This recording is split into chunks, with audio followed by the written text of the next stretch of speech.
find ways to get in some movement throughout the day.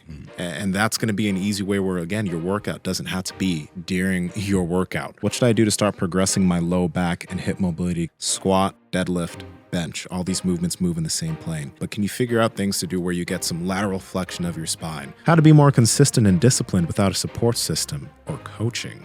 Most of the time, if you go into a gym, you ask somebody at the gym, say, "Hey man, how did you get built like that? Like, can you show me a couple like I don't know what I'm doing, man." Quit an everyday marijuana habit a month ago. Has been disturbing my sleep. All you need to do is in those moments where you're kind of maybe like binging and you feel a little reckless is just turn that binge into just eating a lot cleaner foods. I don't know if I told you this either, though. Let's start here. I guess let's fucking start. Did you eat another onion? It actually has to go along the lines of that. So y'all know when, like, there are multiple You're days. like a little kid, I think. Fuck you. Fuck you. Yeah. Like we gotta help him. Not as much as we have to help Kenny. But Yo, I got this iron African stomach, bro, because I haven't gotten a disease yet. But No excuse for what you're doing to yourself. do you guys remember for like the past 2 weeks how there would be multiple days that I'd come in and I'd just be like, guys, my stomach's killing me. Our podcast episode with Josh, I was over here in the corner just fucking Sweating. hating life. So there was a period where my fridge just wasn't as cold. And I was like, small malfunction, it'll work itself out. That wasn't the case. It was slowly dying. And I was eating that herring that was in my fridge. I know. And the first day I ate it and I did the onion thing, the next day I was like, I shat like 6 times. Pure water. Not great, right? I was like, probably just one bad occurrence. I did it again. Still bad. I was just like, let's test this out one more time. I did it again. I was like, okay, there's a trend here. There's a trend here. And yeah, my fridge and freezer just broke down yesterday. Oh my God. Yeah. And then I had an ant infestation this morning. Oh no. Yeah, so yeah, just bought a fridge though, so it'll be here Thursday. But yeah, I know why I was getting sick. Ants are weird, man. Like they kind of gross me out, but it's like it's not a gross insect, you know. It's not like weird like a spider or like a cockroach. You know, cockroach is kind of like or like a maggot. Whoa, maggots are disgusting, bro. Maggots are disgusting. Even like flies and shit like that. Like ants are kind of whatever, but yeah, you see them like crawling up your wall, and you're like, "What the fuck? Yeah, what happened here?" These ones are coming out of the outlet. That's weird because we were trying to see where are they starting, and they're coming out of the outlet. So we plugged the outlets, right, and they're still kind of creeping out. But pretty much we got rid of them. But yeah, new fridge coming, and I know why I was fucking myself up. Is your butthole better now? Oh, much better, much better. Thank goodness. Yes, throughout everything that was in there, which is great. You know, so. We can start really, fresh. That's really gross. Like your fridge was like declining in temperature and everything was rotting in there. Right? And I was just eating it. You're like, I was like, it's okay. Just warm it up. It'll kill the bacteria. I definitely have tasted stuff before and been like, that's got a little wang to it. Like that went bad like 2-3 days ago. And I'm like, fuck it. No. God, I know I did that with the protein shake yesterday too. Like I drank some milk and I was like, it's all right. So I blended in some protein. Dude, you know what? No, this is me doing hormesis. I'm strengthening myself by slowly getting myself used. My gut is probably like the strongest gut you will ever know. Yeah. He trains his gut along that. with the rest of his body. Yeah. He's training it, you know, more intensely every week and month that goes by. I do this so I don't get sick. I do this so that if there's a parasite, my gut will fuck the parasite up. That's how I handle things. Or that parasite is like, what's up, fam? I haven't seen you in a while. It's like, yeah, that fridge, remember? Oh, imagine how big he'd be without the tapeworm that he has now. That's what I'm saying. Some jack tapeworm in there. Be like, laughing its ass off. It's got the little fisherman cap that he's wearing too. Oh, geez, man. Hey, it is what it is. That's gross. But we got questions from the Discord. You guys asked a bunch of questions, and we're going to do that Q&A now. Before you get to question number 1, I got a question for you. Yeah, what's up? What's going on with these kettlebells that you've been chucking around? Oh, How's yeah. that feeling? It feels amazing. So yeah, started getting to kettlebell juggling after Jared came. Watched a bunch of videos from him. This guy, Colin Daring, his Instagram's Daring 101. I love it because it's like, you know, we've been doing a little bit of that rope flow stuff. We've been using the RMT clubs from David Weck. And the juggling stuff, I I know people think it just looks fancy, but it's not just that. Because of the weight of the bell, it kind of pulls your body as you throw and catch it. So it'll pull your body and you're getting this traction effect. So it's like it pulls the wrist, pulls the elbows, pulls the shoulder, and you almost feel like you're getting decompressed by the bell, right? I like also the fact that like it's a skill thing. So after you start getting a hang of some of this stuff, it just becomes automatic. And I kind of do it a little bit every single morning to help me decompress. That's how I've been using it. And I've been doing it every day since too. But I love just going out to a field and juggling around a kettlebell. It's super fun, dude. And it feels amazing. A couple key things. Number one is you can handle some pretty heavy kettlebells. You're very strong with the kettlebell you're using. This blue one is usually what, 26 pounds or something? Yeah, 12 kilograms. Yeah. So that's not a crazy weight. And then the second thing that I like that you really said was just that you are enjoying this. You just like it.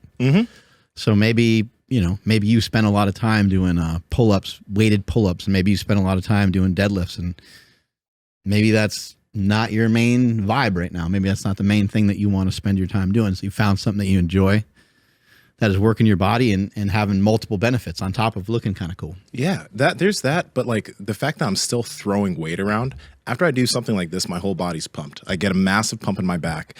I feel kind of decompressed everywhere. And I take it where I want to take it. I can do a bunch of squatting if I want to. I can move myself into anything that kind of feels odd or tight. I can kind of use the kettlebell to help myself get in there. It's almost like I'm using a weight to help stretch my body out. And as I do more of it, I'm learning more about it, but I'm also learning more about different aspects of my body. Like there's things too where it's like, you throw a bell and you throw it out here, it'll pull, right? So it's pretty unsafe to catch an object far away from you. But since I've been doing this for a while, now my shoulder even feels safe when I'm in that position, when my arm's out here catching a 20-something pound kettlebell, right? I know how to like handle that load with my body. So I'm getting better at moving because of manipulating the bell around. So I think like if anyone's interested in getting into it, just, look up some kettlebell juggling stuff on YouTube, some tutorials. Look up Jared, Colin. Colin's going to be coming on the podcast soon, which is going to be dope. But just start toying around with it and go to a field. So when you drop the bell, it drops in grass. Yeah, and I think people just, play around with things that are a little different. I think a lot of times when we lift in the gym, there's certain reasons to lift certain weights a certain way for certain exercises, and certain things of safety. But, we were taught like on a bench press that you try to keep your shoulders, down and back. And that is a way that you can bench press a lot of weight safely. However, what's wrong with putting on, let's say you can bench 225, what's wrong with putting quarters on each side? You got 95 pounds on. What's wrong with pressing and then contracting the shoulders, maybe even flexing your abs a little bit and then bringing the weight down and then there's nothing wrong with these movements. And I just think that the more that everyone understands all this stuff is made up in the first place, then you can have some agency over inventing some stuff of your own that feels good. And you're just like, oh, that addresses the issue in my neck, or that addresses the issue in my back. It doesn't have to come from us. It can come from anywhere. Dude, on that note, there's a post made about like, pulling stuff with your lower back. But if you want to do any of this stuff, just start out with lighter load and just kind of see how your body handles it. Whether it's doing a press and overextending, or you're doing a row and you're allowing your body to like stretch with the weight, use a lighter load and kind of see what's tight in your body. Because it could feel iffy, but there's going to come a point where you're going to be able to relax into that and it's not going to feel nearly as bad. And then secondly, it's like when you do anything, make sure you're not holding your breath, because especially when you take yourself to these ranges that are fairly new and you think they're unsafe, your brain also thinks they're unsafe and you're going to tighten everything up. And if you're also holding your breath, that's going to make you also tighten up. So you need to try to, like we've talked about, breathe through some of these motions and just kind of see how you can let your body relax, or see how you can let the weight help your body relax. You'll learn a lot about yourself. And I think on some of the squats that you were doing the other day, where you're doing like offset squats, and we've talked before, we've had Cal Dietz on, and Cal talked about how he doesn't really have a lot of athletes do much of anything with their heels down. He mainly has people on their toes. And then Cal showed us like a split squat and showed us a bunch of really cool movements.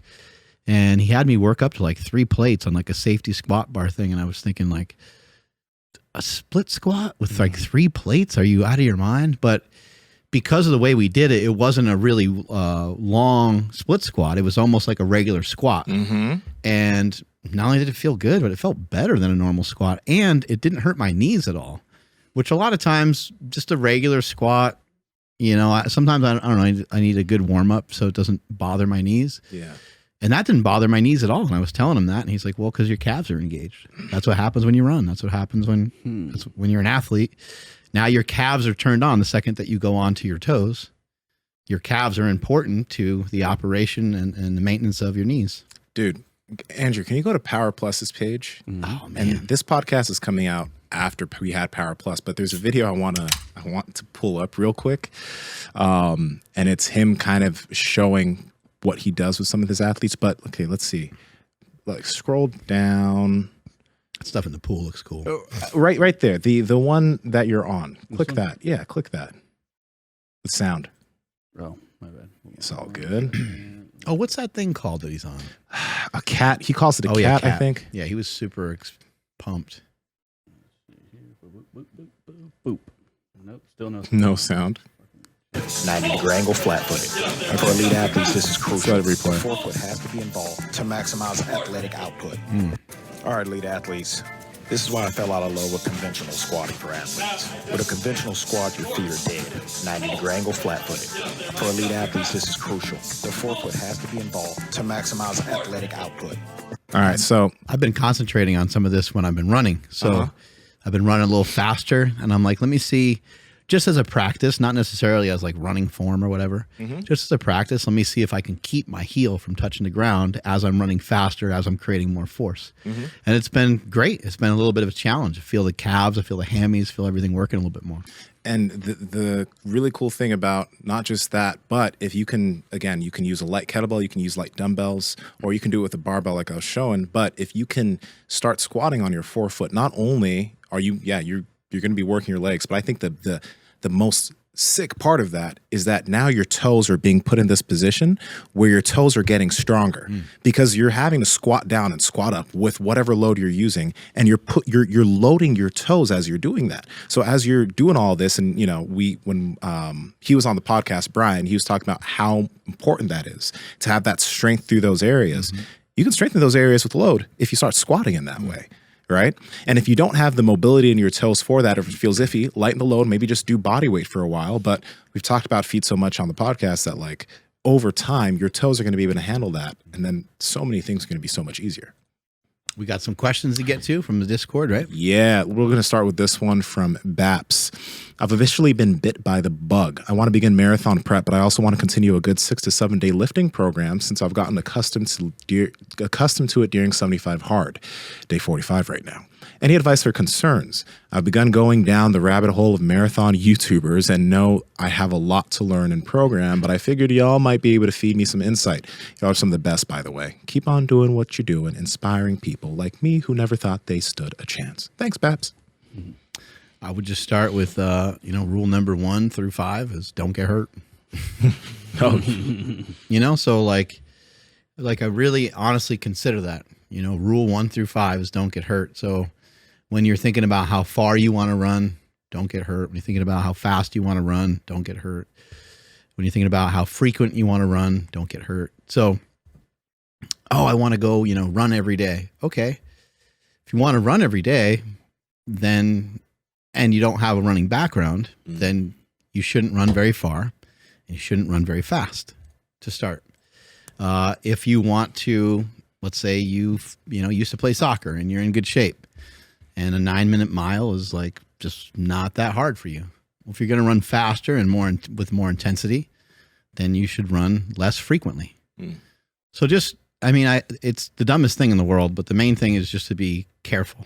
And I would say that it's always hard to follow the really, really high level people, but the fastest people and the best marathon runners, most of them have like an 80-20 or even like a 90-10 split in terms of how often they train above 80%. It's only 10% of the time or 20% of the time that they train above 80%. And if you're newer, maybe you need a little bit more than that. Maybe you need to 30% of the time. Maybe you need to go faster than a 12-minute mile pace. But it still represents a small percentage of the overall piece of the pie. And that's just because it's all this stuff's going to be really hard to recover from.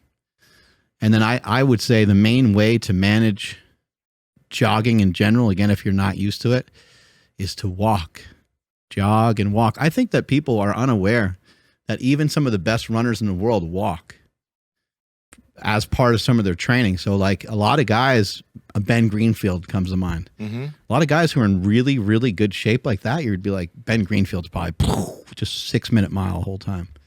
He might do some of that. He might go about that fast on a run, but he's also going to look at his heart rate and he's also going to be like, oh, this hill's going to put my heart rate too high. I'm going to, depending on the day, you know, certain days you want to challenge yourself differently.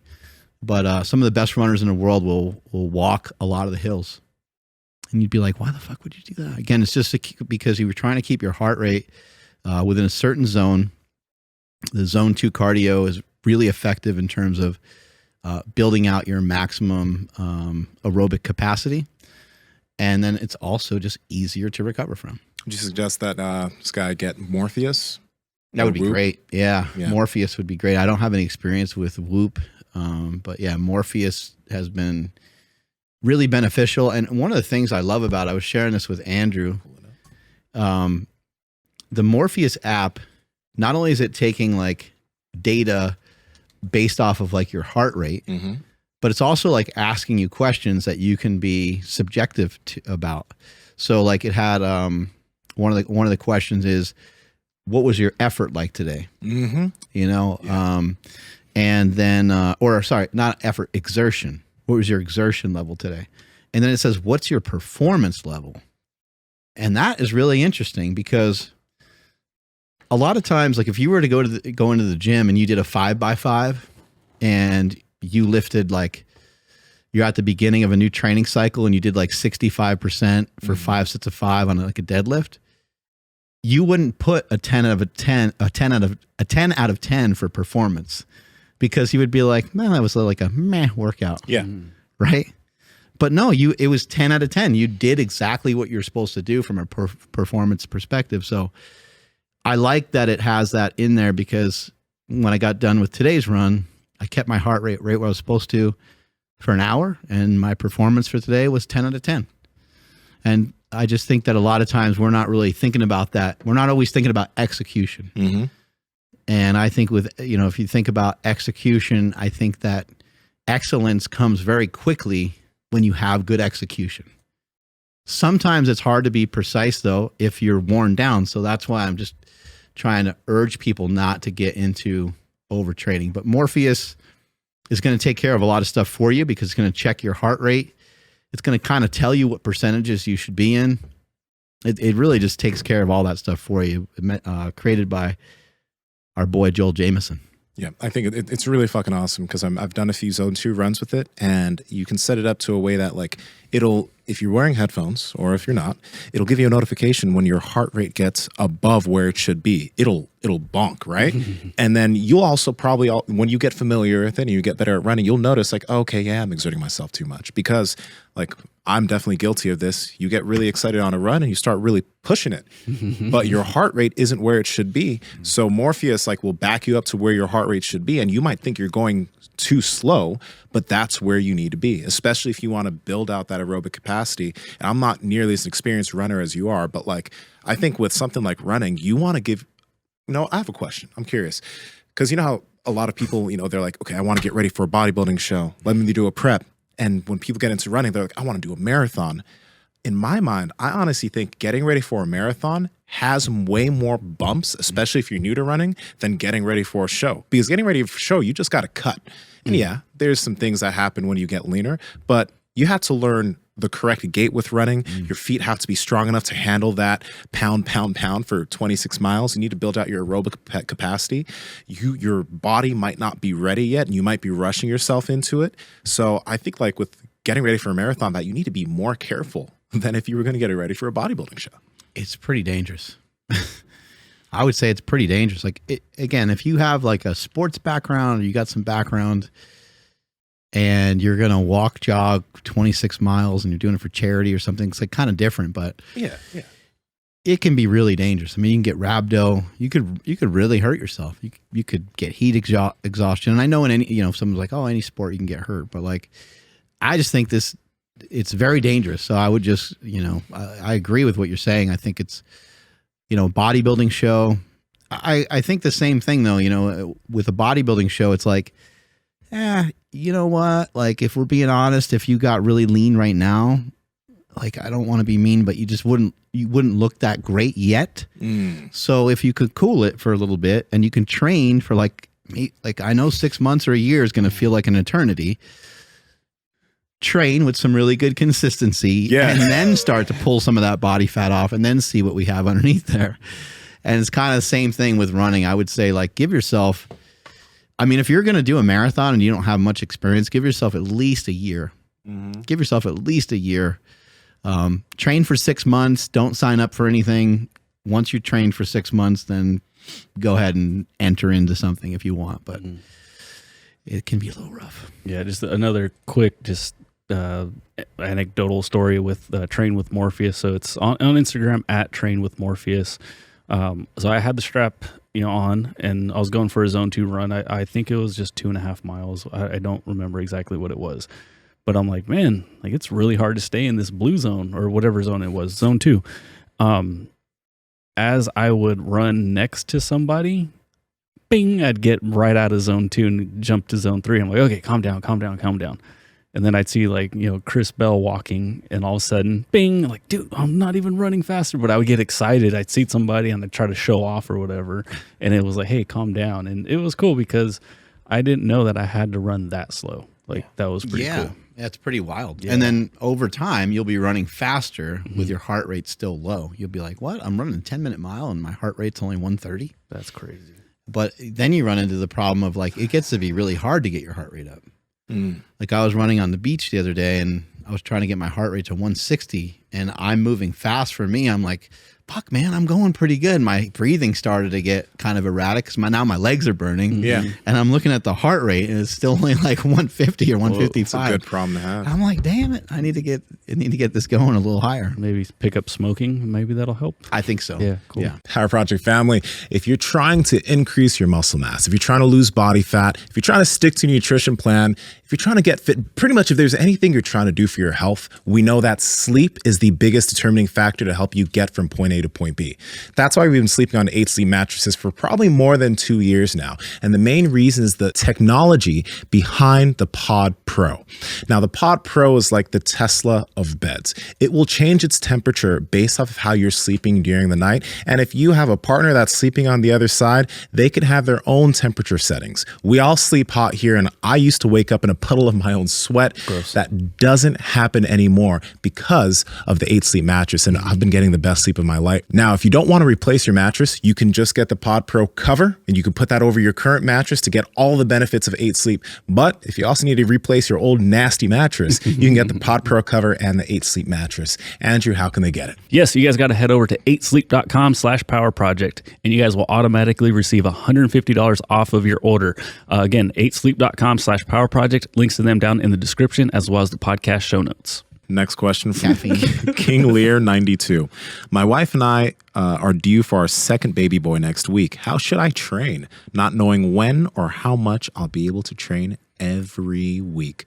Also, at some point, we will pick somebody and we're going to give away some Vivos. So stay tuned for that. You'll know. Congratulations on baby number 2. Yeah. Well, baby boy. Well, you had baby number 1. So what did you do then? Were you not training back then? What's going on? Andrew, why don't you take this one? Because you had a baby most recently. Yeah, I was pretty selfish with everything because I don't have to feed the baby, when it's brand new. Diapers, I'm pretty bad at it, so I wasn't really doing that much either. But no, so what happened was I don't recall what time I was training at that time. right before my son, but that changed to an hour where he was still asleep. So I kind of woke up an hour earlier than I normally did. That was really tough because a newborn baby he was sleeping and waking up every 45 minutes throughout the night, no matter what. So that was really tough. But during that time, I understood that I wasn't going to hit a PR the next morning. So I just microdosed and I got in whatever I could.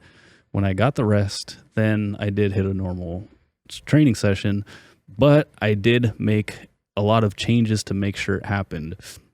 Thankfully I have Super Training Gym, so I can kind of come here whenever I want.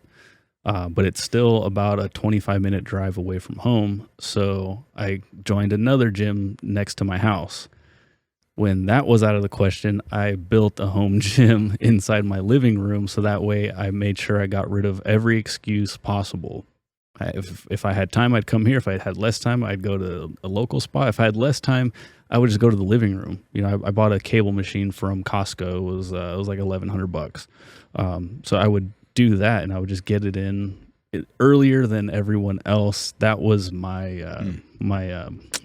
that's what I did. Yeah, that's what I did when I had kids too. Just lift before they're like awake for the day. Mm-hmm. They might wake up a lot. And also, reach down the front of your pants and grab your balls and tell your woman, like, you're going to cook, you're going to clean, you're going to take care of this kid, and I'm going to go lift, goddammit. Mm-hmm. And when I get back, I need some fucking dinner. Yeah. Like, it needs to be warm. So you were there when I had that conversation. Yeah. All right, cool. And just some tell warm her. Breast milk in the fridge waiting for me too. Yeah, because it's anabolic. Exactly. And it's warm because my fridge is broken. So that should actually turn your wife on like crazy, and she'll probably just jump right on your face. Yeah, she's a real woman. You'll have a third baby on the way. Mm-hmm. Congrats. I see you getting pale. Yeah. Am I turning pale? A little bit, yeah. Oh, no. Do you need food? Maybe. I don't know. I feel good. Okay, good. As long as you feel good. Yo, that was a joke, guys. No, it wasn't. Ladies, we respect you. We respect all of you. Yeah, but microdosing. I think all of us keep stuff around the house. So if you can if there's a kettlebell somewhere by a counter, or you have a fucking pull-up bar, just find ways to get in some movement throughout the day. And that's going to be an easy way where, again, your workout doesn't have to be during your workout when you're like, okay, I'm going to do my workout for 60 minutes. But throughout the day, how can you get some other movement in? Right. That'll make all this a lot easier. It makes it easier for us. So some walks. Boom. Maybe just for a few weeks, some of your workouts might be compromised. Maybe you agree to go to the gym 2 or 3 times a week. You set a number and just start to get used to that. Yeah. Ooh, something like also weighted vest, because like you're going to be probably walking with the baby quite a bit, right? Could you put a weighted vest on and go take a walk with the baby? Absolutely. Right. Yeah. Or like so I threw on one of those baby Bjorn things where like the fucking baby's just like just hanging off of your chest. Mm-hmm. I mean, my little guy was like 20 pounds pretty quickly, so like that was like my weighted vest was just carrying his big old. That's the greatest when they're all going all nuts in there. Yeah. I've seen people do like squats with some of that shit on, like their babies on them, and then they'll do some squats and they'll be doing their shit. Yeah, you can make it work. Yeah, we were walking around Tahoe at that time, and dude, I was just all drenched in sweat, so it was rough. Tahoe. Yeah, Tahoe. All right, you guys killed it. Good. Mm-hmm.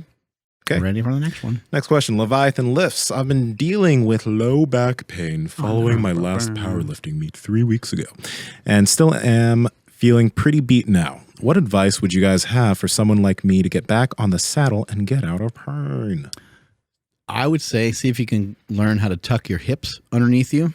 You can do this. You can get up against a wall, and you're not really doing like a wall sit necessarily, but the knees could be bent a little bit. You can also do this on the floor, but they're kind of 2 different drills on the floor or up against the wall.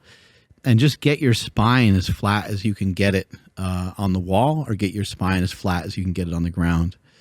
You may want to try to work on breathing a particular way to try to almost kind of suck the stomach in, draw your belly button like inward. You also might want to try some different things with your arms and your hands, reaching your arms out, reaching your hands out, reaching your feet out. Bent. You can what you do is you pick up your feet while you're lying on your back. Your knees are bent at like a 90-degree angle, and your elbows are bent as if you're going to do like those twists that you see some people do when they're doing Like sit-ups. dead bugs, yeah. Like dead bugs. There you go. And just press that lower back as a drill into the ground. And now just if you've had severe lower back pain for a long time, even that could be painful. So just kind of just do little bouts of it and get used to it before you go and just try to do that. But I would say try to hold those positions for 30 seconds, maybe like a minute. You can also take an exercise ball and put it between the elbows and the knees, and you can kind of crunch in on that. But I think, in my opinion, opposite pressure a lot of times can really help. So there's been, people talking about, if you train your abs, you fix your back. If you train your abs, it kind of stretches your lower back. But I think a lot of times what puts our lower back in some pain, not all the time, but sometimes, is just kind of chronically being like tonic. It's like chronically flexed.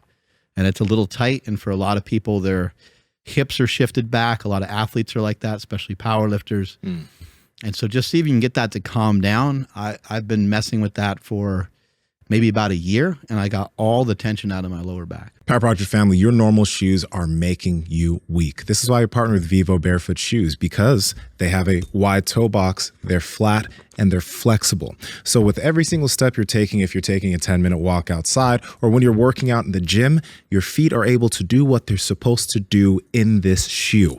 They have tons of options for hiking, running, training in the gym, chilling and relaxing, casual shoes for if you're out on a date. You need to check them out. And Andrew, how can they get it? Yes, that's over at vivobarefoot.com/powerproject, and you guys will receive 15% off your order automatically. Again, vivobarefoot.com/powerproject. Links to them down in the description, as well as the podcast show notes.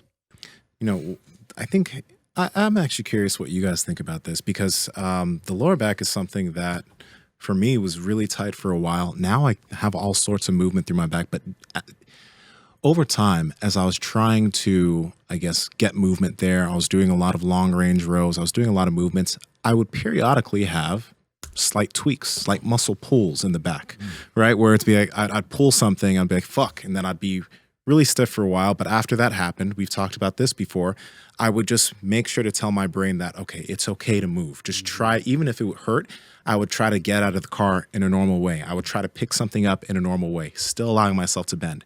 It would heal up, then it would feel better.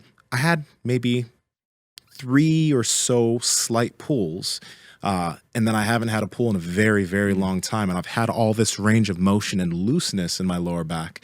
I still have the ability to create tightness, but now I have the ability to really move there. But I wonder, because I think a lot of people, there was another question in the lower back in here. I wonder if part of the process of being able to get a lot of movement back there is at times a little injury might happen. What do you guys think about that? Because I think as anyone starts trying to do some of the stuff we're talking about, you might injure yourself. But I don't honestly think that injury should be the reason to tell yourself, this is dangerous, I can't do this. If you do tell yourself this is dangerous and you can't do that, then you're going to end back at square one. I think an injury should be a sign to, okay, let's get past this injury and let's tackle this again. What do you guys think? Yeah, I think pain is something to try to examine and to investigate further. You know, so you move to the side, or sometimes when your back hurts, if you go backwards, you put your hands kind of on your waist and you go backwards, sometimes that kills, or going back to one side kind of hurts. I would investigate and try to figure out, maybe don't keep doing that same movement, but try to figure out why does that area hurt so much? I think would be a good idea. But Andrew is a back scientist at this point, because he has had some back injuries in the past, and he's doing a lot better nowadays. Yeah. I mean, I wish I had a better formulated, do this thing, these 7 things, and you're going to be great. It's so different for so many people. But what you were kind of alluding to, Nsima, I had back pain, and everything was, don't do all these things because it's going to aggravate your back and it's going to hurt worse. It wasn't until I don't know, not too long ago, where I was like, okay, what happens if my back hurts? And I would lay down, because laying down flat killed my back. In that moment, it killed my back. Even sound like hearing myself say that is like, okay, it wasn't killing you. It just was very uncomfortable. But I lay down on my back and I'm like, okay, it hurts. Where does it hurt? Why does it hurt? What's going on here? And I took a deep breath and then my back popped and then the pain went away. Now, obviously, when I got up, the pain came back, but it was like, oh shit, like this is crazy. I've never even just sat here and explored like the pain. And a lot of people, I think, are so scared of the back pain that they won't do that. They won't get into the movement or the positions that will like just tap the pain a little bit. Like, oh, okay, so that causes that. Okay, what if I do this? And it's okay, that's cool. All right, cool, I got one. They'll completely avoid it. So for me, it was definitely that. One day Nsima was like, what happens if you like bend down and touch your shoes or whatever? He was standing behind me, so it's kind of weird. But I was like, oh yeah, nothing. Boom, I did it. And then I was like, but if I grab my phone and I go to put it on a desk, it's painful. Like, wow, like what the heck? Like, what is that? And it's just like, it was a very big mental thing for me. And then my like 1-2 step with like how I kind of like reversed a lot of the issues I was having was the first step was Goda, getting into that back chain and kind of helping my posture and then the way I walked. I think what is it, flexing the back when you get into your like you're arching your spine, or I don't know what the extension is. That what it is? This is extension. Okay, so getting into extension for whatever reason created space in my lower back to make the pain go away. So I was able to always find a spot where I can be like, okay, cool, the pain dissipated, but I wasn't getting out of pain. We had a movement doc, Robbie Ellis. He was the one that instructed me like, cool, you got there. Now let's try stretching it out the other way, which is stuff that Mark had always told me. But I was like, dude, that hurts too much. Like I can't do it. But now I kind of got some pain relief. So let me go the other way. So I went the other way, did some breath work, worked on the diaphragm and all that. Stretching it the other way helped get me out of pain.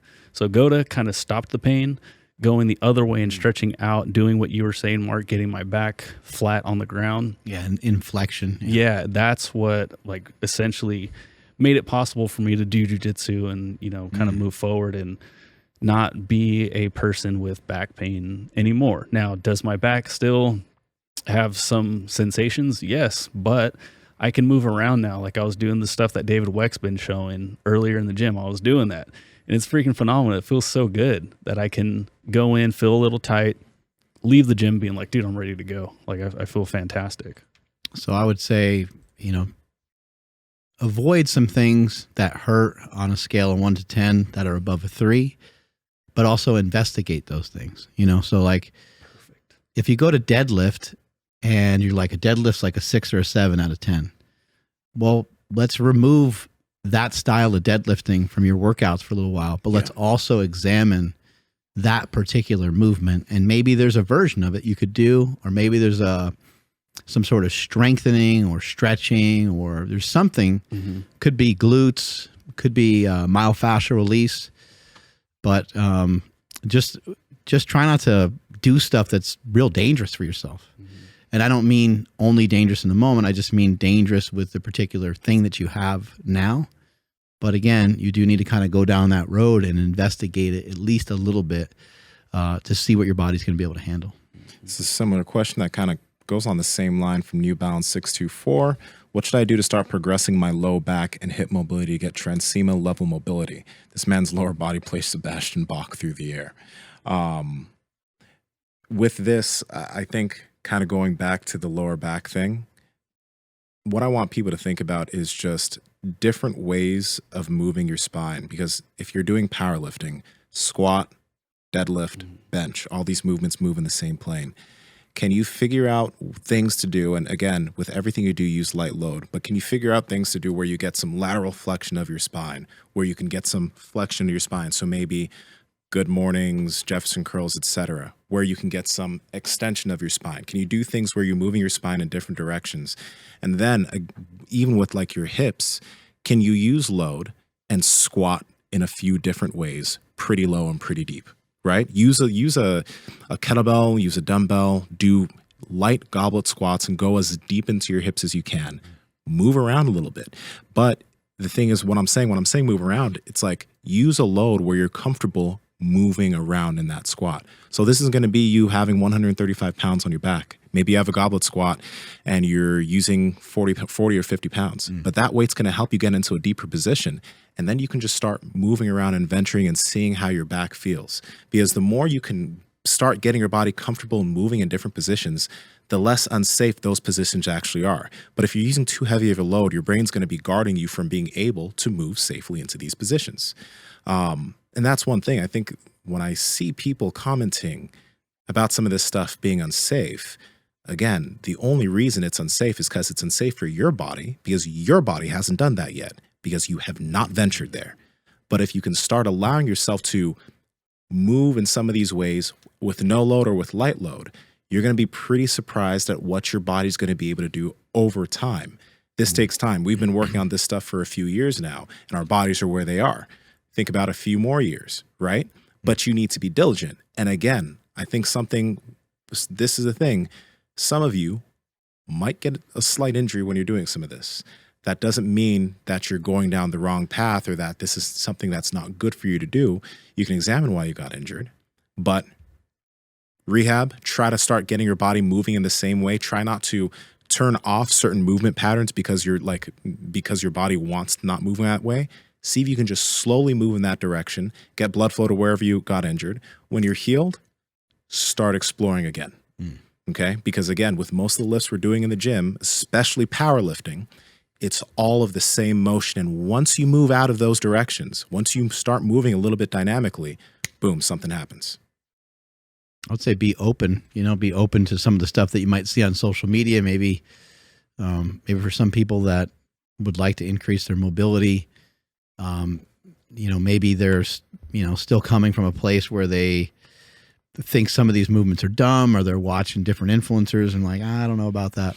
Just try these things that we're mentioning. I saw Dorian Yates, talking about his kind of blood and guts method, his high intensity workouts, Mike Menster style.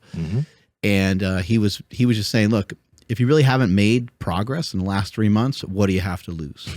So just give this a try, try this method. And so I would say the same thing for people that want to, get better with stretching. If you haven't really made or mobility, or the guy mentioning like he wants to get on Nsima's level of mobility. Nsima, I think you just started by trying different stuff. You're like, oh, I think stretching's pretty good. So you did some stretching, you did some mobility drills, you got books, you read up on it, right? Pretty much. Like it started with the Smooth Panther stuff a while ago. And then I started doing stuff with weights. When Ben Patrick came in, I really started trying to figure out how to use weights to get my body into deeper positions. Started with a light load, slowly increased the load. But I think that's when I was able to reach a new level of active mobility by doing movements with, like we kind of alluded to at the beginning of the podcast, with really long ranges of motion with lighter load. But then progress that load. So now I can do a lot of movements with heavy load in really deep ranges of motion. So, and it's not unsafe and my body feels fine doing it. But if I started with heavy load initially, my body wouldn't allow, I probably would have injured myself way more, right? So this is something that takes time for your body to adapt to it. And there's a lot of things to think about. I think one big thing is, again, I'm going to repeat it, it's the breathing aspect. If you have a tendency to breathe shallow and you're generally breathing up here and you hold your breath during a lot of stuff, it's going to be very hard for you to start to become more mobile and loose, because the way you're breathing is making your body constantly guard itself. So along with trying to do all of this stuff, we've done multiple podcasts on breathing. You guys want to try to nasal breathe and try to breathe into your diaphragm, because that'll help everything loosen up. Yeah. And when you do try some of these movements, it's more than likely going to hurt your back more. If I didn't do things initially that hurt my back, that I was like, oh, that's uncomfortable, I'm not going to do it, I would still be 100% in back pain. Some of these things you do kind of have to take like a half step back to be like, discovering like, oh, that does hurt my back, but then exploring why. It's going to hurt, unfortunately, but it's not going to hurt forever. And it sucks because you kind of have to figure out what it is that's going to get you out of pain. And sometimes, more often than not, it's going to be something that causes a little bit of pain right now. Like everybody that's, that has a tight, whatever, hamstring or something, when you go to stretch it, it's like, oh, that's really tight. That hurts in its own way, right? But does that mean that you never go to stretch that ever again? It's like, no, you maybe get a little bit better. Because, in talking to people, when I say, oh, try this or that, like, oh, that hurts, I can't do that. No, like, you have to figure out if that's going to be the solution for you, because everybody's way different. And because something worked for me, it's most likely not going to work for you, but you won't know. And if you don't do it because it hurts initially, then you'll never know. Like a lot of the stuff that I've done, everything hurt initially, but I kept working it and I kept feeling better and better and better. And then here we are today. Quick question for both of you guys. Obviously, myofascial release is another thing that we do every single day. Rolling on that stuff. We've talked about that at length, but y'all know how, we had Stu McGill on, Andrew, and Stu actually had specific instructions for you. What were those instructions? So it was the Stuart McGill Big Three. So a dead bug, a version of a curl up, and then a side plank. Were there positions he told you not to fuck with? Yeah, he said anything that caused pain. So with that, I was like, well, Stu, sir, they all cause pain. So he gave me different variables of them, and he's like, you can't do any of these until you can walk without pain, until you can do there's like the bird dog was the initial one. So I couldn't do that one without pain. So I had to do the dead bug. So there was some regressions, but it was very strict. Like, you're not doing this. You're not working out. You're not doing anything until you can just walk without being in pain. And so that's where we kind of butted heads a little bit. And I ended up not following that program. Gotcha. Now, I understand that because, when you're working with patients, you don't want to have them do anything that's going to get themselves injured. Absolutely. But I think for anyone who's listening and trying to do things on their own, there is a level of exploration that I think you need to have, right? Because if you perpetually try to live with a neutral spine, you don't allow anything to bend it, and you constantly stay doing the same things, well, you're probably going to have the same amounts of pain. There's going to take a bit of getting out of your typical movement patterns and trying to move in different ways. That's going to unlock these things in your body, and it may feel uncomfortable. It may feel a bit painful. Myofascial release is super important for all of this, but that's why I asked you that, because I'm like, even Stu told you just stay away from pain, and everybody's pain is different and specific to themselves, but it does seem to take a little bit of venturing into that to be able to get yourself out of pain. Yeah, even in his book, when he talks about brushing your teeth, right? Because doing the dishes, brushing your teeth, when you have a low back pain, that stuff really hurts. So his recommendation, put your elbow on the sink and then brush your teeth. He's absolutely right. That does get rid of the pain in that moment, but the second I have to then get up, there's more pain there. So what I did was I do feel a little tension. I would just do some mini back raises right there to kind of get a back pump, and then I could brush my teeth. A little bit of movement, a little bit of blood flow. Hey, the pain's gone. We're on to something. And that stuff I had to figure out on my own. I think a lot of times a doctor, they get to be really careful with what they recommend. Their reputation, their licensing, and I don't know what Stu McGill's case is, but a lot of times that is the case with people. And I think that, I think you should be your own doctor a little bit. Be careful, with some of that, but be your own doctor a little bit. If something feels really sketchy and you have a previous history of knowing that something's a little too sketchy, then it probably is sketchy. Trust your gut instinct. And then the other thing is, I've always liked trying to go to doctors that are going to tell me that I'm going to be okay. When I've run into doctors that tell me can't and stuff like that, I'm like, oh, you know what? I'm going to go to somebody else and take, I want someone else to kind of take a look at this as well, get a second opinion. We have great access to a lot of great people that we can talk to. We can talk to Ben Patrick or Kelly Starrett or Chris Kadowski. Yeah, his book. We got some amazing access to some people and you say, hey, what is this? And they're like, oh, you're fine. Take a ball, stick a ball, you know, kind of near where the hamstring and the quad meet up, and just fucking go to town on that sucker for 6 minutes or something like that. And you're like, okay, that's going to hurt really bad. But, you know, a lot of times these things help. A lot of times we're not as bad off as we think. And fuck these people who continue to say myofascial release doesn't do anything. Oh, I see those comments all the time. I'm just like, that's why you move like a fucking stick, bro. That's why you can't move and you look the way you do, because you don't do anything like that. It's always the people that can't move that always have the most to say too. They're mad. They're trapping it all. Myofascial release doesn't do anything. Buy Chris Kadowski's book, or buy Supple Leopard. I think, like you mentioned, resources like Supple Leopard, or I forgot Chris's book, but if you can pull it up, Andrew, so that they can see it. Back Pain Bible, but the new book has like everything. A longer title, right? Yeah, it's a longer title, but it has self-help. Exactly, it has everything from all those books. I think if you have something like that in your library, that's gonna be able to help you open up to multiple ways to do this on your own, because that's why, you know, we can tell you certain things to do, but you all have individual tightness, individual bodies, and these books will give you the tools to be able to assess and work on this at home on your own. Oh, it disappeared. Hold on. See, the Ultimate Self-Help Guide. It goes away. But it's okay. Yeah. So you can like literally be your own doctor, because you can just skip to a chapter where it's like, oh, my shoulder hurts. What do we have on shoulders? Just buy it. Yeah. Just but also be cautious too of like, if you find yourself like starting to lose mobility in certain areas, that shit ain't going to come back for no reason.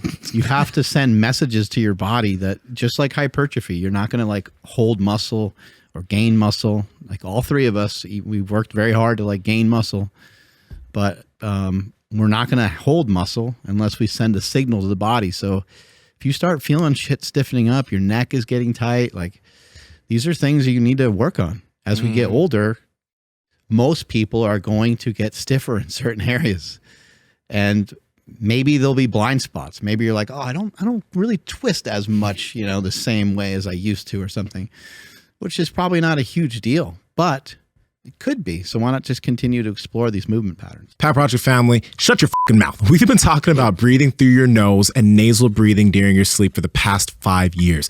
That's why we've partnered with Hostage Tape. It's the best tape on the market, sticks to your face even if you have a beard. So head to hostagetape.com/powerproject and you'll be able to get a year's supply of tape for 55 cents a day. That shit saves you $150. It's a no-brainer. Links in the description and the podcast show notes. Enjoy the show. All right. Next question from Joe. For Mark, if I feel good running fasted, at what point in a 10-mile run should I start consuming a protein snack? Yeah, I think it would matter, you know, like how fasted is he, you know, like if you ate the night before and you're talking about running in the morning, you're probably fine, you know, and you probably run for a while. I would say, number one, if you're going on a longer run, make sure you have some liquid with you or access to liquid. You have the ability to run into a store and buy something, or you have some liquid in your car, or you have liquid on you. And then wouldn't necessarily recommend protein. I don't think protein's going to really do much in that moment. I think maybe like a carbohydrate might be a little bit better thing, or even just if you want to not mess with carbs and you want to go with like electrolytes or something like that, could be pretty useful. Yeah, I don't think I have much to add to that. That's it. That's it. All right, next question. From Speaks. How to be more consistent and disciplined without a support system or coaching? Well, you sound very negative, sir. No. You know, normally there's a decent support system around you. You know what I mean? Like the first people he goes to help, you're negative. Yeah. Why are you negative? I have no one supporting me. Well, fuck you. Why are you being negative about my negative situation? God, joking on me. Oh man, that's how you know we love you. My point is that there's probably somebody. There's probably somebody in your corner. Grandma, somebody. We're in your corner digitally. Yeah, see? You know, I would say that it's so much easier to think about other things when when you feel like love in your life, you know, when you feel good about your situation, when you feel supported, you don't, you know, I think if you didn't feel supported, you would be thinking about it.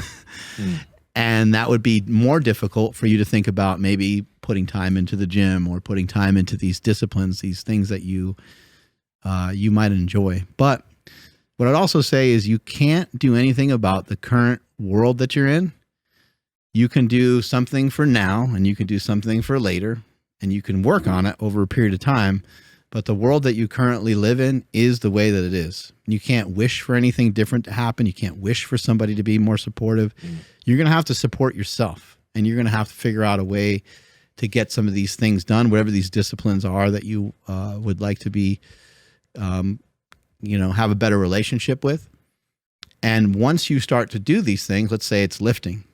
Once you start to go to the gym for a while, unfortunately, once you start to go to the gym for a while and you start to maybe have a little bit of discipline with your nutrition, there'll be a tipping point, and it might take a while, but there'll be a tipping point where it will feel worse for you to not eat properly. It'll feel worse for you not to exercise, feel worse for you not to go on a walk, not to go on a run, and these things. So it's your job, I think, to find meaning and purpose in some of these things that sounds like you already know that these things are already in your best interest. So you have to figure out a way to make them work. If it doesn't feel like you have a whole lot of support with the current crew that you're with, start to look elsewhere. Start to communicate, or maybe even ask your friends, bro, like, why don't you fucking, you know, I went to the gym last week and you were just super negative and like kind of bummed me out because I was pumped that I went for the whole week. And I don't know if you remember, but you just kind of took a shit on it. And they'd be like, what? So things like that. And then trying to find, like, if you go, most of the time, if you go into a gym, you go to a jiu-jitsu class, like, I mean, I'm sure there's always a case of like someone be like, fuck off, leave me alone, I don't have time. I'm sure that can happen. I'm sure that has happened to people. But for the most part, you ask somebody at the gym, say, hey man, how did you get built like that? Like, can you show me a couple like, I don't know what I'm doing, man. And maybe they'll say, hey, are you here tomorrow? I could show, you know, or maybe they're a trainer or a coach. So I think there's ways to get support. Mm-hmm. Yeah. You need to put yourself in places where like maybe a community can be built, you know, like a lot of people from jiu-jitsu now are like really good friends. I started going there years ago. Andrew, you just started jiu-jitsu, but like you've met some really good people there now recently, right? And it doesn't have to be jiu-jitsu, but just anything where you can like potentially be part of a community and build some friendships, that's going to be helpful. I mean, at the moment, if you have nobody, set out some goals for yourself, some goals for things that you're trying to do as far as your fitness, but maybe think about the things that you're interested in. And then now it's time to venture out into your community and see, where can I find places where there might be some like-minded people? Do you want to play some stuff in an adult sports league? Do you enjoy tennis? Well, there are most likely adult sports leagues in your area that you can join. You can find people that enjoy the same thing. You got to put yourself in places where sign up for a 5K or something. Yeah, if you people are pumped, man. You don't have to run the whole thing. You can walk some of it. There's people running for breast cancer. There's people running for all kinds of different meanings. And they'll be like, what are you here for? And there'll be people that'll be super, you just have to put yourself in the situation. Exactly. So. Yeah. And I wish we knew a little bit more, because like, is he saying like he doesn't have support from like his family, or he literally is like living alone by himself somewhere? How to be more consistent and disciplined without a support system or coaching. So like that's like, to be more consistent and disciplined, you need to know what you're aiming for, and you need to like set out things that you're trying to do while you're heading for that goal. But yeah. I just picture this guy being a gamer. He plays video games all the time, and he's like, why is everybody against me? Yeah. Fucking sucks. I was just going to... We're joking, homie. Yeah. We love you. Be inclusive. Damn it. Yeah. Try to bring people into what it is that you're into. And then, you know, whatever, like if it's the diet thing, try to get somebody on board with you as well. And then real quick, I don't want to pile on even more, but like look at yourself. Like maybe there's not a reason. That's mean. But you know, like for us, like my family, while they always support me, if I came home and I was like, oh my God, I did, you know, whatever on the trap bar deadlift, they're going to be like, is that good? because genuinely, like they genuinely don't care, right? So if I kill myself in the gym to hit this PR that means nothing inside my house, and it makes me a zombie past like 3-4 p.m., you know, where I'm not there for my family or those around me, like, yeah, it's going to create a little bit of separation between me and them, and then more importantly between them and my fitness goals or whatever it may be. So it's like you can't be that person and then be like upset that no one's like cheerleading for you, because they're not going to want to support the thing that's bringing the whole household down. And again, I don't know if he has a family, and you know, but like for anybody else listening, again, like nobody, yes, your family's going to love you and support you, but they genuinely don't care about the PR you hit. They care, is my husband there for me? Is my husband, girlfriend there for me? Is my dad there for me? Like that's what they care about. And, you know, again, they will support you, but that's more important to them. Yeah.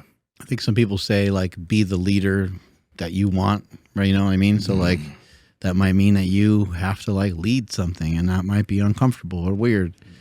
But I've heard people say this a lot about like lifting, like there's no one hardcore around here or whatever. It's like, cause you lift like an asshole, you know, invite some people, be cool. Say, hey man, want to come train with me? Not like, hey man, you want to come bench, you know, 500 pounds with me? Like, don't be a little bitch. Yeah. Yeah. If you start doing that, it's going to be hard. And if you give people bad experiences, if they go to do something with you and you leave them in dust, or you embarrass them, or they get hurt, they're not going to want to do it. So you're going to have to try to be, you know, inviting to people on some of these things that you enjoy doing. Last, I'll mention this, kind of what Andrew mentioned, learning about yourself, the self-authoring thing. I've mentioned that multiple times, but I think that's a really good program for every guy to do and every woman to do. It's by Jordan Peterson, selfauthoring.com. It'll just help you really analyze things about yourself. Because, like, you know, before I did that, I don't think I really spent that much time thinking about why I do the things I do and why I am the way I am. And that helped out a lot. So something worth checking out. And it's not expensive. It's like $20. From Purple Desk Chair. Is it possible to bulk while training jiu-jitsu? The demands of jiu-jitsu seem like they take way too much away from my lifting. Also, I just received my blue belt partially thanks to advice from this podcast. Yeah. Thanks, team. Hell yeah, dude. Congrats. Don't we know a guy who gained a bunch of weight when he's doing jiu-jitsu? Who? He drank some juice. Drank some juice. He just went. I mean, it was a short bulk, but 10 pounds, I think. Dog, that was years later. Is it possible to bulk? Well, you just got your blue belt, meaning you've been doing jiu-jitsu for a while. So I think at this point, you just need to eat enough food, because with anything, like, you probably lost a lot of weight when you started running. I know, like, when I started jiu-jitsu, I lost 15 pounds quick. Andrew, you probably lost a little bit of initial weight because you're doing this thing that's new and it's taxing you. But when you get better at it and it doesn't just burn as many calories as it used to, and you can do a session without feeling totally rank, right? And just fucked up. That's when you can start. I think at this point, yeah, you just need to make sure to eat enough food outside of your sessions so that you can actually start gaining again, and eat enough protein, eat enough calories in general, and you should be able to start making some gains. But for any of you guys who are new, if you're new and you want to bulk and you're doing jiu-jitsu, you might want to not do 4 or 5 sessions a week. You might want to only do like 2 sessions jiu-jitsu a week, so it doesn't fuck you up so much that you can't gain muscle and can't progress anywhere else. Because again, with any new stimulus, it's going to tax you pretty hard. You got to make sure you're getting that sleep too. Oh, 100%. You know, people ask about all kinds of like recovery methods, and there are, you know, protein powders, and you can make sure you get your meals in, and you could do a cold plunge and all these different things to kind of help you. But, you know, a big part of your recovery and a big part of bulking is going to be to make sure that you are getting 7 to 8 hours of sleep, you know? So see if your sleep is something that you're not great with, check in on that. And then I think from a bulking perspective, what I've seen a lot of people do when they have trouble gaining weight is they tend to end up having like snacks that aren't really, I don't know, they're not really friendly to like allowing you to get to another meal that would have substantial calories that would actually be helpful towards bulking. So as much as it's exciting to be like on a bulk, if you snack 5 or 6 times a day, it might inhibit your ability to eat when it's time to eat. True. All right. Next question. from Jazz 417, longtime fan and listener here. Okay, quit an everyday marijuana habit a month ago. Has been disturbing my sleep. Have no issues falling asleep by 9 to 10, but wake up every morning around 3 a.m. sweating and can't go back to bed. Any tips? Would love to just grab 2 to 3 more hours of sleep per night. An 8 sleep mattress, if you can figure it out. Yeah. Or a topper, you know, because that's going to regulate the temperature of the bed. That can be really helpful. Trying to make sure the room is cool. Things like that I think can be really useful, but congrats on being able to get rid of that habit. It's amazing. I think something, if you're not using mouth tape, that can help because breathing through your nose while you sleep is really good for you. Hostage tape has good mouth tape, but an eye mask I think can be something that might make a really big difference. I notice that when I don't sleep with my eye mask, I'll always wake up at like 4. Just like randomly I'll wake up and then I'll go back to sleep. But when I use my eye mask, and I use an eye mask, I know Hostage Tape, they have an eye mask on their website, but there's this company called Manta Sleep, M-A-N-T-A Sleep. Their eye masks are so comfortable. And when you put them on, it's like your eyes have space. They're great. But whenever I use that eye mask, I will sleep through the night most of the time, unless I have to wake up to pee or something. But usually I'll sleep all the way to like maybe just way later and way longer when I have an eye mask on. So that could be something that makes a difference for you. Mouth tape might help as well. Throw on some of that hostage tape. Might help you get into like a little bit deeper sleep. I for some reason don't really have, like, I can be hot when I'm sleeping, but I don't ever have, luckily I don't have an issue with like sweating. I noticed that if I eat too close to bed, I will have basically the same thing will happen to me. I'll wake up really early in the night and it just kind of like, I'll look at the clock and be like, it's too early to get up, but it's too late to like kind of like go way back to sleep and get the restfulness. It happens when I eat too close to bed. I will wake up just sweating like crazy. Same. I have the 8 sleep as cool as possible in the summertime. And even with that, it'll still happen. So just, pay attention to your last meal of the day. Keep it, I don't know, what would you guys say? Like how far away from bed, like asleep, should he maybe try to aim to get that last meal in? Honestly, if you can manage it, I'd keep it as far away from bed as possible. I've been trying to have like my last meal these days, maybe around 5 or 6. I've really moved it down. Wow. I used to have it like 2 hours before bed, but I've moved it down so much because I have noticed that my sleep quality is so much better the farther away my last meal is from bed.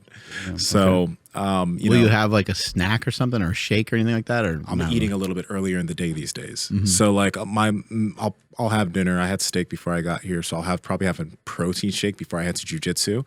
And then I'm not going to eat again until tomorrow during the day.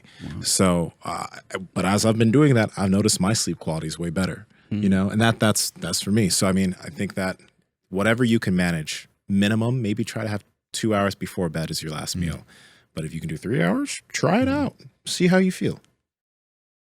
Dope.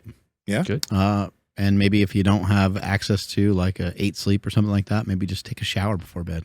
Yeah. I don't know, what your hygiene practices are, but that feels great. And some of the research shows that actually by getting warmer, your body will actually be kind of forcing itself to kind of cool down as you're going to sleep. Okay, cool. This question's from Anomaly. Any advice on getting movement and control over your last 2 toes? Yeah, if you got some advice, give it to us. So actually something that when we first started getting into the foot stuff, the first thing I started doing was the hand-foot glove, right? So every time I'd go into the sauna, and you don't need to do this in the sauna, but I'd go into the sauna and I would glove my foot. But then I started thinking about, as I was gloving my foot, okay, can I squeeze these last toes into my hand and just like really squeeze them into my hand? And when I would start to squeeze those last toes into my hand, initially it was very weak. But then I started being able to really grip my fingers with those toes. And I started feeling the muscles at the bottom of those toes actually start to burn. And I would like hold and I would come back and hold and I would come back. Now, you can do that with a hand-foot glove. You can do that with toe spacers on. But initially with all this toe stuff, you're going to have minimal movement there. But there's going to be, that's why I think the sauna was actually really good for me, because I was just sitting there for 20 minutes doing nothing else but concentrating on the movement of my toes, right? Because there has to be a brain connection to your feet. And as you do it over and over and over again, you're going to get a much faster, much stronger response from your brain to your feet. With this shit, it's like, again, if your hands have been in gloves for a long time and you take your hands out, your fingers are going to be fucking moving like that. But then as you start moving your fingers more, they'll have more dexterity and more power. That's exactly what I did with my toes. And now I can really squeeze shit with my toes. So that could be something that really helps you out. Something like a Mark Pro might be helpful because it might help move your toes for you. If you hook something like that up, or a Compex, if you hook it up, you know, on your shins and calves, it should get your toes to move around a little bit. Sometimes, I mean, you need a little help moving some of these things around. If your toes have been kind of dormant for a while. But Nsima, you know, mentioning some exercise, I think is really smart, because even if it feels like your toes don't move hardly at all, if you grip like a towel or you do some exercises and you keep moving your toes around, like maybe the other 3 toes move and the other 2 toes, they can only move with the other toes, but it's still movement. So practicing movement, practicing some sort of strengthening. Maybe you grip like kind of almost like a hand towel. Maybe you, you know, try to have a hand towel maybe wet, and that way it's like it would weigh more, and you try to actually pull it up, and then you got to actually try to like squeeze it with your toes.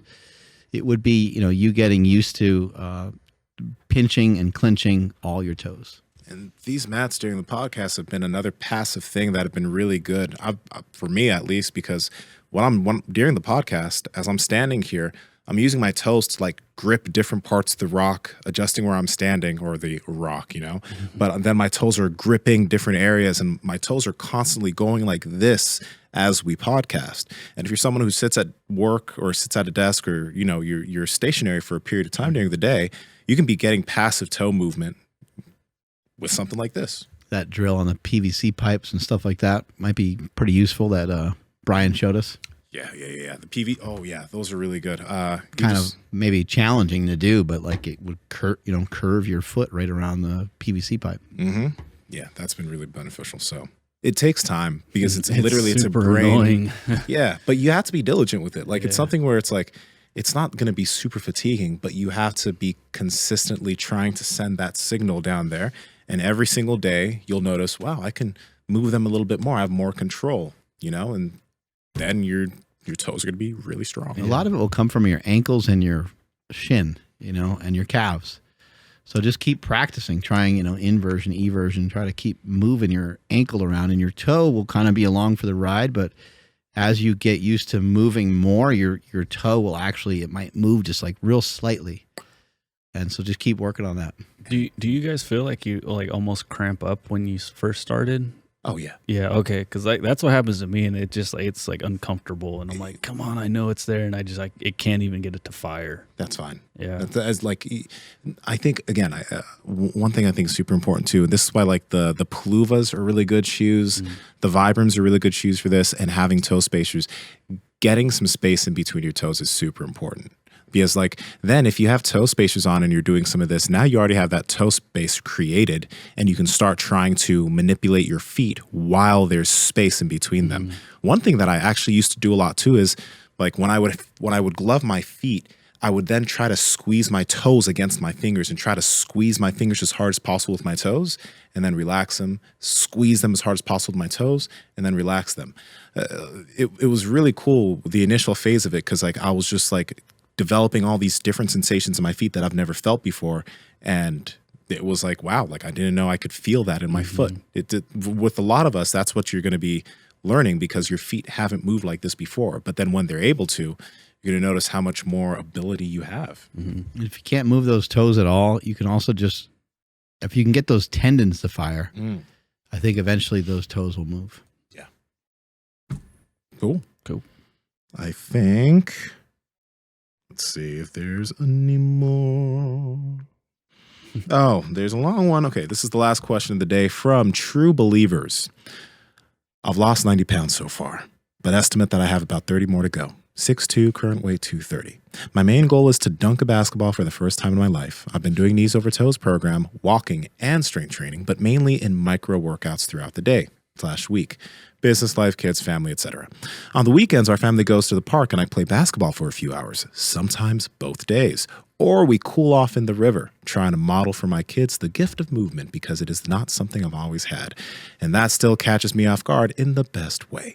While I eat carnivore-ish throughout the week, targeting protein, I find that on the days I play basketball, I am extremely hungry after and can put away the food like no other. This is somewhat frustrating because it makes the weight loss more difficult. Any suggestions for how to change up my diet, etc., to both perform and still lose weight? Thank you for all the wisdom you guys share all the time. Thank you, true believers. Yeah, lots of protein. I think, we talk about it a lot on the show, protein leveraging, as well as maybe eating like vegetables, like try to eat some shit that takes up some space. So you're maybe not as hungry. Lean sources of protein are going to go a long way. I think Piedmontese beef is amazing because you're getting the red meat without all the extra calories because it has like about half the fat per cut of steak that they have. So I think some of those options are really, really good places to start. I would just start to question or look at what is it that you're filling up on, and can you just, can you alter the macros a little bit? So let's say that you just are jamming on some like lasagna. Well, the fat and the carbohydrate on lasagna is going to be crazy and the protein's going to be low. So we just need to, all you need to do is in those moments where you're kind of maybe like binging and you feel a little reckless, not all you need to do, it might be difficult, but what I think you need to do is just turn that binge into just eating a lot cleaner foods. Mm-hmm. Yeah, I was just going to mention, like, I love how real he is. He's mentioning he has the goal and he wants to be that role model for his kids. And, like, I'm like still a white belt in this nutrition space. Mark, you're like a black belt now. So like, I'm still trying to figure things out. And so like, I get inspired when I hear something like that. It's like, yeah, dude, we're all trying to figure it out. And just the fact that he's kind of on this side of things, it's like only a matter of time before he's the one that's like, whether it be a podcast or whatever it is, he's the one that's going to be advising a bunch of people. So like getting the chills thinking like how close he is to like achieving so many cool things. I think on those days that you play basketball and you have the feeling you can put away a lot of food, that's the day that you want to have things in your back pocket that you can have ready to eat. Right. So like, protein shakes, protein snacks at home. Maybe that's when you allow yourself to eat something with a little bit more fat, you know what I mean? Or maybe a fattier cut of steak on that day with some rice or whatever, but have something ready so that you don't make the option of going out and buying food somewhere where you'll really overeat. Right. So know the days you play basketball and just be prepared to be hungry and have good food choices ready for yourself at home. Have some fruits ready. I mean, on days that I do jiu-jitsu quite a bit, I'll eat a lot of fruit along with the food I'm eating. But I'll still end up not overeating too much because there's still fiber. I'll still feel full. I'll feel good, but it won't be me going out and getting a bunch of sushi, which I'll do every now and then. But it's not going to be like that's the day where I'm going to fucking overeat sushi and do that too much, right? So just be prepared for those days. Yeah, have a bavette ready to go. Bavette. 100 grams of protein. Yeah. Those are delicious. All right, that was True Believers. Okay, so what are you doing over there? You're making crafts? I'm writing down these names so that we can pick somebody to win some pair of Evos. Yes. Oh my God. That's amazing. Oh my God. Oh my gosh. What are you going to put it in? Last thing for that guy is that he needs to check out the work from Brian to be more explosive because he wants to continue to dunk a basketball, right? Oh, yeah. So Brian's podcast, I'm sorry, what's his last name? McGinty, right? McGinty. McGinty. Yeah. Yeah, his episode is out as at the time that this what's his IG publishes. like? Power Plus. But with a 3, like a real old school like AOL isn't messenger name. POW3RPOUS. Yes. Yeah. That'll help you out a lot. The stuff from Brian's going to be super beneficial. Is that a clean cup? It's a clean cup. Yeah, Wash your hands after you pick out, Mark. Yeah. Would you want to give away some protein too? Sure. All right, so we'll have a Within You gift card along with so we'll get this to 2 people. One person will win Viva, one person will win Within You. Mark, choose one. Don't look. And that was one that was sticking up there. I want this to be random schmandom. Don't More look. official. He's Pick out biased. one He piece didn't of want paper. that person to win. And the winner is Brian or Josh Setledge. Put your hand over this cup. Put your hand over this cup. Hand over the cup. Now stick your hand in and pick one. Oh, you picked. Oh, okay, I you got like picked 3 of them. I'll take this one away. What do I got here? Sorry, buddy. There we go. And I got 2 Oh, people. True Believers. Okay, the person we just 2 answered the people at question to. once. Okay. True Believers and Speaks. All right, so True Believers, you're going to win Within You, and Speaks, you're going to win some shoes, homie. Damn. It Speaks, if you don't get back to us with your information in the Discord, meaning address, email address, first name, last name, address, email address, then Baps, you're going to be the one who takes Speaks' spot. Right? And you'll win. But if Speaks gets back to us, Strength is never a weakness. Weakness is never a strength. Catch you guys later. Goodbye. check out our Discord. And thanks for everybody who asked questions. But check out this podcast episode, Why Exercise is Destroying Your Body and How You Can Lift Forever. Because we don't want to just be lifting for the next few years. We want to lift till we're old and gray and your dick doesn't move like it used to and you don't get as wet as you used to. It's just, we want to do this forever. So click it.